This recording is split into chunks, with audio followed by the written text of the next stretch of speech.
ഈ നല്ല മരണമെന്ന് പറയുന്നല്ലോ എന്താണെന്നറിയോ? നല്ല മരണത്തിന് ഉദാഹരണം ഞാൻ പറഞ്ഞു തരാം. അള്ളാഹുവെ, വെള്ളിയാഴ്ച രാവിലോ പകലിലോ കടങ്ങൾ തീർത്ത് തൗബ ചെയ്ത് ഒളുവോടുകൂടി ജിബ്രീൽ അലൈഹിസ്സലാമിന്റെ സാന്നിധ്യത്തിൽ നന്മ ചെയ്തുകൊണ്ടിരിക്കുന്ന സമയത്ത് മലക്കുകൾ സ്വാഗതം പറയുന്നത് കേട്ട് നബിതങ്ങളെ സാക്ഷിയാക്കി സ്വർഗത്തിന്റെ ഫോട്ടോ കണ്ട് ലാ ഇലാഹ ഇല്ലല്ലാഹ് എന്ന ഷഹാദത്ത് കലിമ പറഞ്ഞു മരിക്കണം.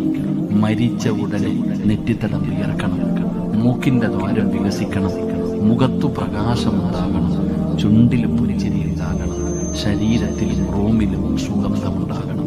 ഇതിനാണ് നല്ല മരണം എന്ന് പറയുന്നത്.